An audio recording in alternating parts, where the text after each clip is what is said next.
We know we have multiple challenges in our Aboriginal communities to attract Aboriginal community members to be screened for STIs and BBVs. We also know that we need to come up with new ideas about how we engage Aboriginal people in health services. The Walkabout Barber is one of those ideas that we've had about engaging Aboriginal men in this project. I fell flat on my face, I got addicted to alcohol, drugs, become homeless, and I was on my way to jail for a long time. Before I knew it, I was bankrupt at the age of 27. Unfortunately, I stood on a garden shed, put a rope around my neck and tried to end my own journey.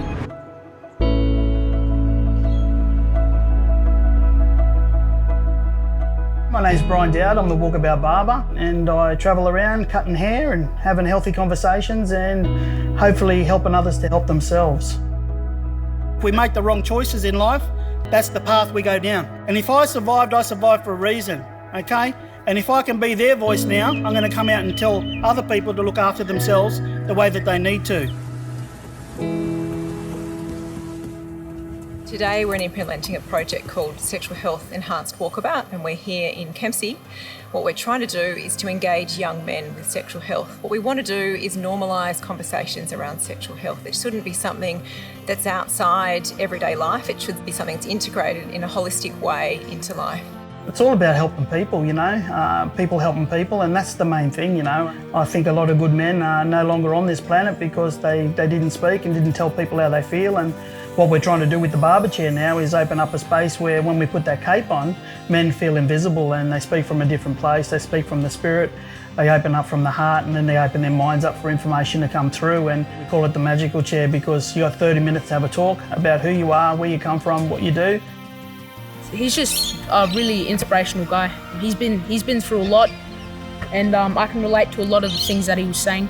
Yeah, I'm glad I came down today, got a haircut, met interesting people. It's not just about the haircut, it's about the conversation, and now we're trying to help that with men across Australia.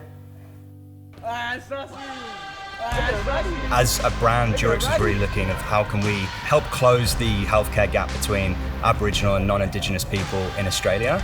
And one of the most staggering statistics is in sexual health. And as a global sexual health brand, it really felt like it was our kind of purpose to do something about it. What we're going to try and evaluate is perceptions of Walkabout, how they viewed it as an engagement mechanism, whether it's successful or not, what they learnt in terms of sexual health, but also mental health, and understanding how we might be able to expand this if it is useful as a mechanism, and what we might need to change to ensure it's successful in the future. One of the questions I asked the kids when I was doing some interviews with them is, do you see yourself in this picture? And they said yes.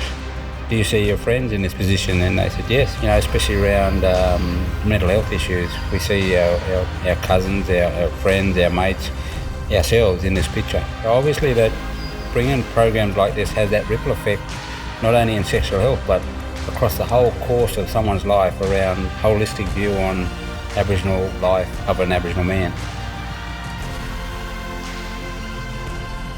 Spirits connect with spirits, hearts connect with hearts, and minds connect with minds. And I think this will be just the start of many of these visits. And, if we can get men talking, let's keep them talking. And if we can get men healthy, their family's healthy and their community's healthy as well.